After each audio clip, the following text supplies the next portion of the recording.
to the Brave Feminine Leadership podcast, where I get to dig into delicious conversations with global leaders, and we get to soak up their wisdom and perspective on all things life and leadership.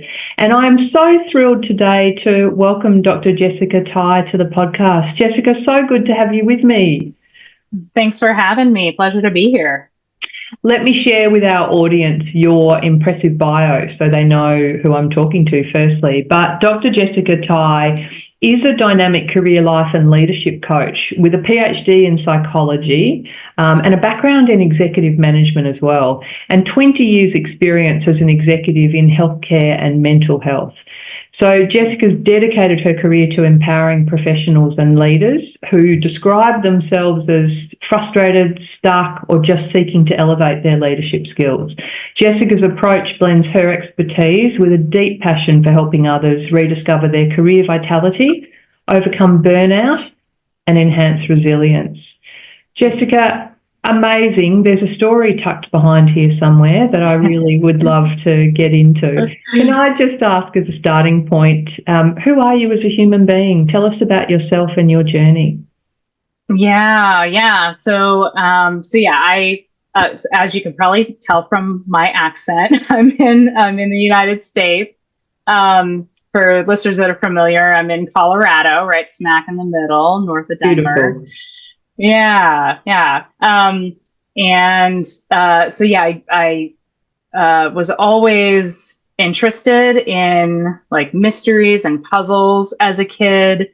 And so I gravitated towards psychology when I was in college, got my bachelor's in psychology, and then went on to get my doctorate just because, human beings are the most mysterious thing on the planet. And I'm just endlessly fascinated by human behavior and why we do the things that we do.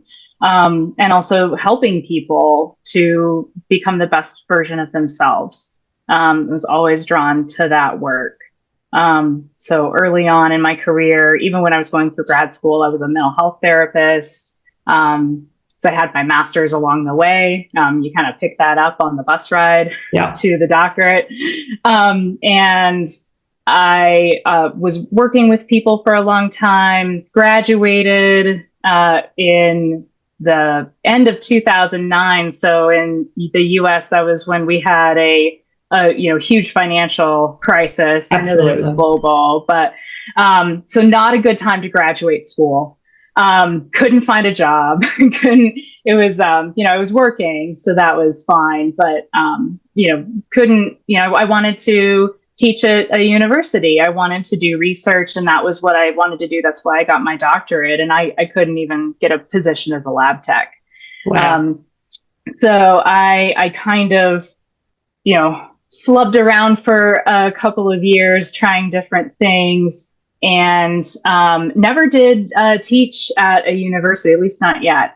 But I fell into was working in healthcare, specifically working in senior living, and did actually sales and administration for 13 years. And I loved it. I fell in love with the seniors that I was working with and their families, and, got to connect with them kind of in a way that I did with my clients that I was working with. They're going through tough times, and I was trying to help them out of it.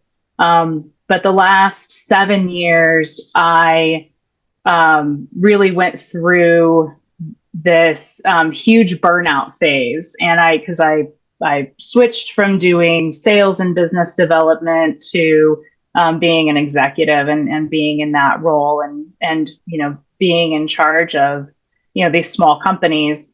Tried several different companies, never really found the right fit, but really the role just wasn't the right fit for me. What I was put on this earth to do is to work individually with people and help them through what they're going through so that they can do what they were put on this earth to do. And that's really my calling. And so I went through this whole phase of being really burnt out and, watching my soul die and just not And also being on call all the time, and working God knows how many hours a week, and having to come in on odd hours and working weekends, and I wasn't seeing my family. I wasn't raising my son. I wasn't getting any, real benefit out of it. I still loved the people. I loved who I worked with. But I wasn't getting what I was putting into it. And I think that's what burnout is, really. You're putting in more energy than you're getting out. Your story will resonate with so many people, because what I hear out of that is you actually had managed to navigate yourself into a senior career in a place where you had a strong values connection in terms of senior living, or aged care, as we would say here in Australia. It's such an important part. So you had that connection, you had a good team you were working with, and yet for whatever reason, the whole picture wasn't kind of connecting and matching, and you're probably you're just not feeling aligned with what it is that you're actually doing. Absolutely. Yeah. And more than that, I was feeling just completely disconnected from that part of myself that once enjoyed this work. And I think that's another sign of burnout. You're just, you're no longer connecting with it. It's no longer resonating with you. And I remember a moment, I had a long commute, which is, that's not good either. Also led to some frustrations, but, I'm on my hour commute to a job I didn't like. And I remember passing a van, an air conditioning repair guy on the road, and I'm looking over, and he's singing and he's laughing and he's so happy, and I'm just looking over like, well, he likes his job. Like, how long does it take for me to get my HVAC license? Like, I had that moment. I just realized, I'm willing to do literally anything else than what I'm doing right now. So it's time to do something different.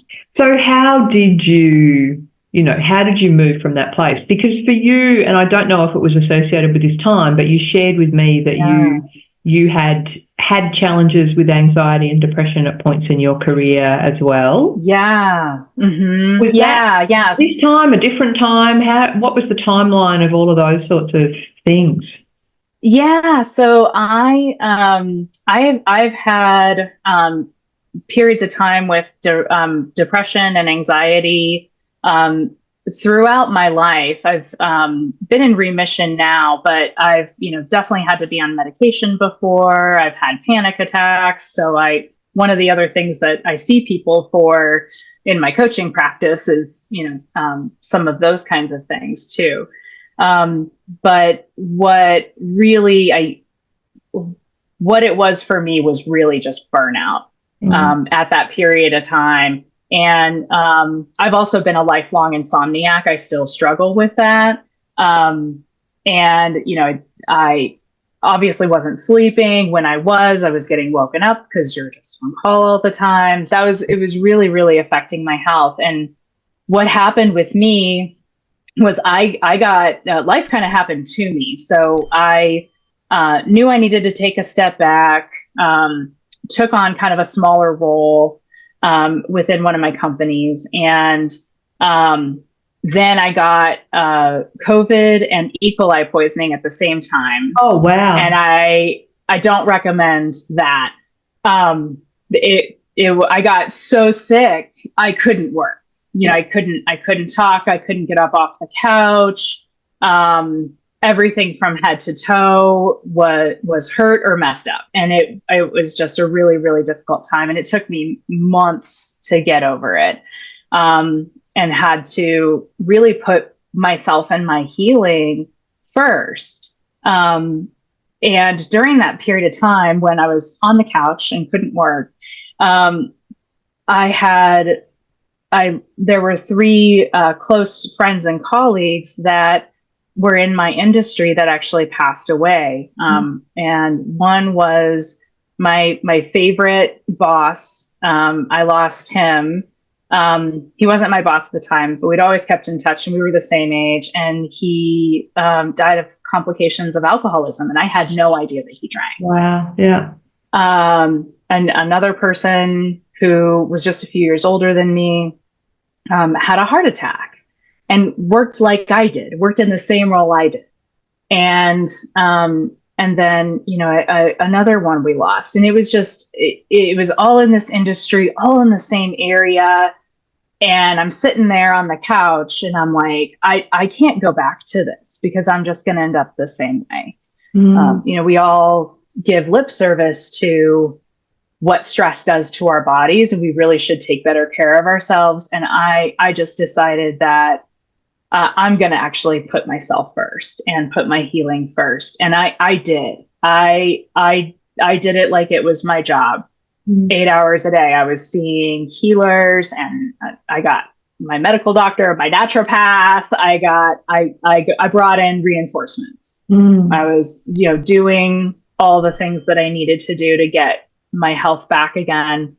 And I decided that I didn't want to go back. So I decided to start my own business. So this is, less than a year ago. And I just decided that I wanted to work with people again, that I wanted to do what I wanted to do, that I was put on this earth to do. And so I started my own life coaching practice and built my website while I was trying to get my voice back.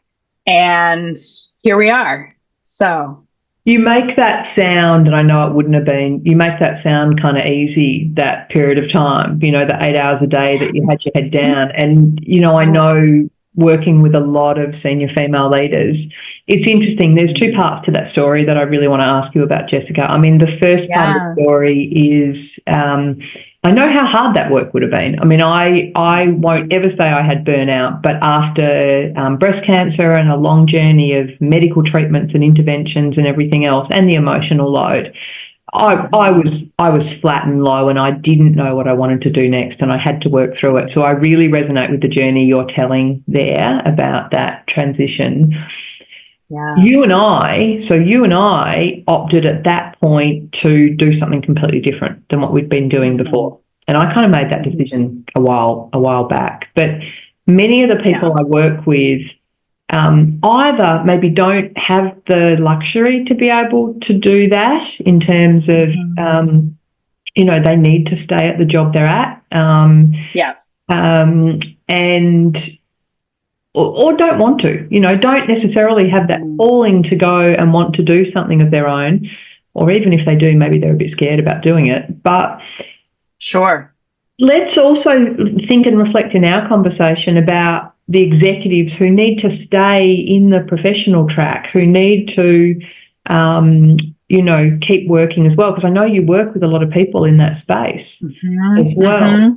So let me ask you, if you were, and based on all of your experience and things like that, if you're thinking about the senior executive right now who is having those moments on the way to work where you said it so beautifully, they're looking across at the air conditioning guy thinking, how do I get my qualifications to do that? I love that story. And that will resonate, I know, with so many people. They're probably looking at the painter's van, or, who knows who they're looking at thinking that. But where do they start? If I was to ask you, what are the kind of 5 stepping stones that you would put out for someone who's just had that moment, who maybe doesn't have the luxury of not going back to work? Yeah. Well, and I definitely would have done it differently. Maslow's hierarchy of needs is real, and money's at the bottom. Yeah. So I definitely would have done it differently, but here we are. But I think what I did, and what I think people can do, is you got to start somewhere, and you start learning. And what I did to build my business is I had these non-negotiable hours. And, for me, I, could do it during the workday, and that became my job. And, we did all sorts of financial juggling to make this work, but but at the same, like we, took my son out of daycare. You couldn't ignore it after anymore. school care. Yeah. And that had the added benefit of, actually spending time with my family, which I wanted to do. So that was a really neat time. But I had these non-negotiable hours where I'm working, and I'm working on this business. I'm learning. I actually I got a loan and I hired a business coach because I don't know what I don't know, and that was really, really helpful. And I'm really grateful that I was able to do that. But I think that that's the first step, is just learn. What do you want to do? What kind of people do you want to work with? And these are some of the things that I help my clients figure out too. Because a lot of people come to me because they want a career change, or they just want more fulfillment in their chosen career. And we work on those things. But the first part is just learning that about yourself, and who am I now? I know when I got my degree, there were certain things that I wanted, but I'm no longer that person. I'm not the person I was 20 years ago. I'm not the person that I was 3 years ago. None of us are. And so I think it's, about finding yourself where you're at, and really doing that deep dive and learning what do you really want to do. And once you have that, learning about that, but setting those non-negotiable hours was really helpful for me. I needed that boundary, even for myself, just to say that this is work time. I'm not gonna, watch Netflix for the next 8 hours. I'm gonna actually build my business. Yeah. So let's think about and that's a great starting point if you're going to springboard off and build that own business. If you're not, if you're in a role and you got to make that role work. Like, do you think about that with people as well? Like, do you think about strategies to help people within the role? So not necessarily, not moving. So what would you say? What would be the top 3 things you would say for someone to, make the best of their role and find, rediscover maybe love for the role that they're in? Yeah. Well, I think those are 2 different things, and which I definitely help my clients figure out which way they want to go. Do you want to do something different, or do you want to make this work for you? Yeah. And, but I think that non-negotiable time, even if it's an hour a day, it doesn't have to be large periods of time. It can be, some of my clients are, 8 to 10 p.m. at night, or 6 to 8 in the morning. That's my non-negotiable time when I'm going to work on myself and work on myself. Yeah. And I'm going to learn. I'm going to find out who I am. I'm going to find out what I want to do. Or once they know, all right, we're going to build this business together. We're going to actually figure out, or make those steps into that career change. So it's figuring out where your skill gaps are the next steps. That's why I hired a business coach. But are there classes that you need? Are there certifications? Are there licenses? Make those decisions, and then you make that plan and then execute that plan. So, all right, we're signing up for this course, or we're signing up for this certification. Getting your air conditioning repair license. But having, the first step is really carving out that time and protecting it with your life. Because we can so easily get distracted by life, by the million other things that we have to do. And I know it's really difficult for people who are already either burnt out or on the way to say, I don't have another hour during the day. If this is something that you really want, you're going to find that hour. You're going to find that 2 hours, or you're going to find that 5 hours a week, or whatever that is for you. There's always an opportunity. You had the situation of COVID, E. coli at the same, E. coli, I can't even say the word, E. coli, I can't even get it out properly, and those 3 tragic situations with previous people. that all kind of landed at the same point in time, and all, you know, was too much for you to ignore, that kind of compelled the move. Mm-hmm. Do you think people, you know, how do people recognise some of these things within themselves so that they can do something before they get to kind of the point that you did? Yeah. So I see stress as is that canary in the coal mine. You know, stress is telling us, hey, this isn't good for us. It's not good for us to be stressed out, have our nervous system jacked up like that all the time. It's really not good for us. I think we ignore that stress, those signals, because it's annoying, and we got to go to work, and we have a deadline, and we got to get the kids to football practice or whatever. Or, you know, we have those, it's this existential, it's out there, it's not right in front of our face. But, you know, seeing those stress signals is really the first step in recognizing there's something wrong. There's something that I'm not that I'm not connecting with. And I think that, you know, seeing stress as actually a signal that something's wrong, that we need to take care of it, and not as a nuisance, is a really important step that I spend a lot of time on with my clients, and figuring out what are your stress signals, and how does it act in your body? How does it act in your life? But really seeing it as not something to get over and ignore, or why can't I just push through, or why can't I just, you know, work like everybody else works?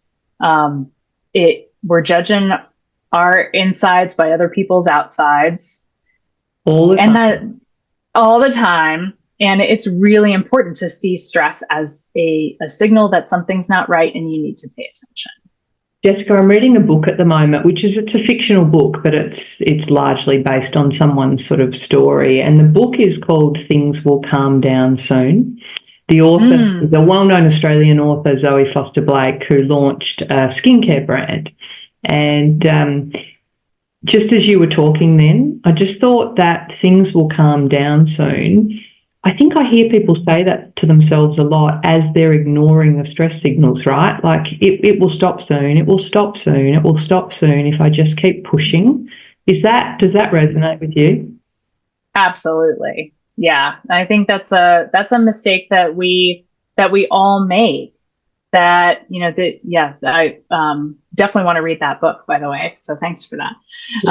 But yeah, I think we think that, if I just get over this deadline or this project, or if I just do this, or if I just, you know, do something within myself. You know, people, if you Google, you know, stress or work-life balance online, you get, you know, the same 6 things that you're supposed to do anyway, like exercise and eat right. And I get people coming into me saying, I started exercising for an hour a day, and I started running, and now I'm a vegan, and I'm still all stressed out. And you're stressing your system out more by doing those things.